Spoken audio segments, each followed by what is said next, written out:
তারিক ইবনে সুয়াইদ রাদিয়াল্লাহু তাআলা আনহু থেকে হাদিস বর্ণিত। ছোট্ট একটা কথা বলে যাই, কারণ বর্তমানে মানুষ নেশায় করে একবারে যুব সমাজ ধ্বংস হয়ে গেছে, গেছে কিনা? সম্মানিত উপস্থিতি, মদ নিয়ে একটু আলোচনা করব, শুনবেন?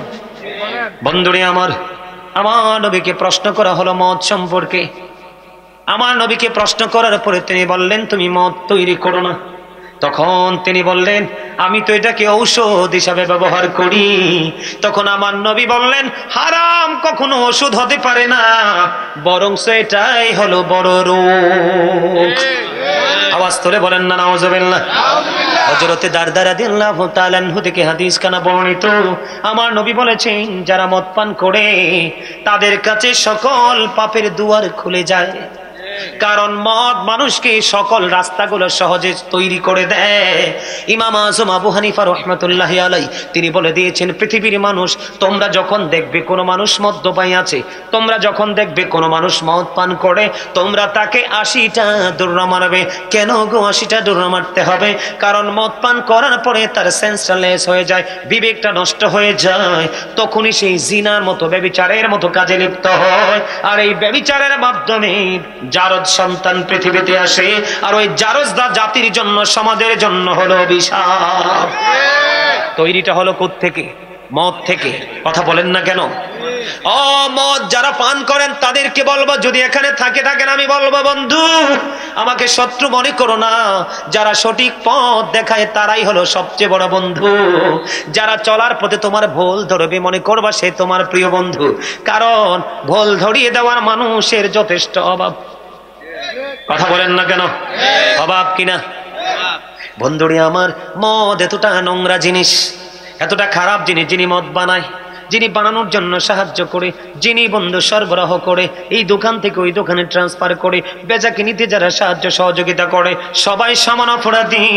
ও বন্ধু, হারাম কম হোক বা বেশি হোক, এটা হারাম হারাম হারাম। এটা দেহকে নষ্ট করে দে, বিবেককে নষ্ট করে দে, বিবেকটাকে একেবারে পচিয়ে দে, সমাজকে ধ্বংস করে দে, সোনালী জীবন, সোনালী ভবিষ্যৎ, অনিশ্চিত ভবিষ্যতের দিকে ডেকে নিয়ে যায়, তার ফ্যামিলি পরিবারের সুখকে হরণ করে নিয়ে যায়, স্বামী স্ত্রীর বিচ্ছেদ ঘটায়। বন্ধু, আল্লাহ রাব্বুল, আল্লাহর হাবিব বলেছেন, যারা আল্লাহ এবং আল্লাহর হাবিবকে, আখিরাতকে যারা বিশ্বাস করে, তারা কখনো মদ পান করতে পারে না, এবং মদ্যপায়ী যারা, তাদের সাথে এক টেবিলে বসতে পারে না।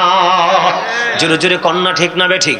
সবচেয়ে বড় ভয়ঙ্কর খবর হলো, যুবক তোমরা হৃদয়ের জানালা করে শোনো বন্ধু, যারা মদ পান করতে অভ্যস্ত, যেই নারীরা মর্দা মহিলা হয়ে গেছে, যারা পুরুষের পোশাক পরে, পুরুষের জুতা পরে, পুরুষের ছোট্ট ছোট্ট একটা টি শার্ট পরে, পুরুষের প্যান্ট পরে, ওই নারীগুলো, এবং যারা মদ পান করে বন্ধু হারাম জিনিস ভক্ষণ করে, আল্লাহর হাবিব বলেছেন, ওই মদ পানকারীদের জন্য একটা ভয়ঙ্কর খাবার বরাদ্দ আছে। হাদিস শরীফের ভাষায় সেটাকে বলা হয় তিনাতুল খাবাল। ইয়া রাসূলুল্লাহ, ইয়া হাবিবাল্লাহ, নবী গো, এই তিনাতুল খাবালটা কি গো নবী? আরে নবী বলেছে, এই তিনাতুল খাবালটা হলো আরেকটা জাহান্নামীর নিংড়ানো পচা রক্ত, পুজ অথবা ঘাম। আপনারা কি আমার ওয়াজটা বুঝেন নাই? একদিক দিকে জাহান্নামীর পুরো শরীরটা পরে লিকুইড হয়ে গেছে, পচে গেছে, আরেক দিক দিয়ে তার বডিটা তৈরি হচ্ছে।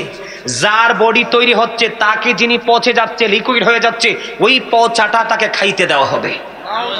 আওয়াজ করে বলেন না নাউজুবিল্লাহ।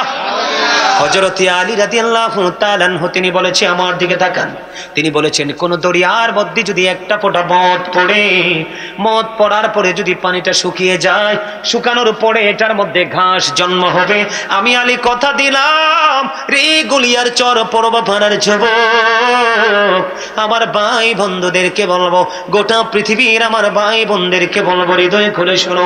তিনি বলেছেন, পানিটা শুকিয়ে গেল, একবারে তলদেশে চলে গেল, ঘাস জন্ম হলো। আলী বলছে, আমি এই দরিয়ার মধ্যে যখন সবুজ শ্যামল ঘাস জন্ম হতো রে, আমি আলী কোনদিন আমার পশুকে সেই ঘাস গুলো খাওয়াতাম না। আওয়াজ তোলে বলেন না নাউজুবিল্লাহ। হযরত আলী আরো বলেছেন, ওই দরিয়ার উপর যদি বিশাল বড় একটা মিনারা তৈরি করা হয়, আমি আলী ওই মিনারায় দাঁড়িয়ে আযান দিব না। আওয়াজ তোলে বলেন না নাউজুবিল্লাহ। বন্ধুরে আমার, মদ খাওয়া যাবে যাবে না, জুয়া খেলা যাবে না, অবন্ধ ভাগ্য গণনা রাশি গণনা করা যাবে না, মূর্তি বানানো যাবে না। মূর্তি পূজক যারা, তাদের সম্পর্কে যারা বন্ধু ভিন্ন সনাতন ধর্মের অধিকারী, তারা অনেকে রাগ হতে পারে আমার কথায়। আল্লাহ বলেছেন ইন্নাল কাফিরিনা কানু লাকুম আদুব্বাম মুবিনা। এ মুসলমান মনে রেখো, আল্লাহ বলেছেন the heretics are the eternal enemy of the believers. Allah বলেছে ইমানদারদের প্রকাশ্য শত্রু হলো বেঈমানেরা। যারা মূর্তি পূজা করে তারা শয়তানকে ফলো করছে, তারা শয়তানের অনুসারী। আর আমরা মুসলমান যারা, আমাদের সম্পর্কে আল্লাহ ওয়াজ করেছেন Islam is not only a religion but also complete code of life. ইসলামের মধ্যে রয়েছে পরিপূর্ণ এবং পূর্ণাঙ্গ জীবন ব্যবস্থা। কারণ ইন্নাদ দীনা ইনদাল্লাহিল ইসলাম, ইসলামটা আল্লাহর মনোনীত। আরে আরো জোরে বলেন না ঠিক না ঠিক?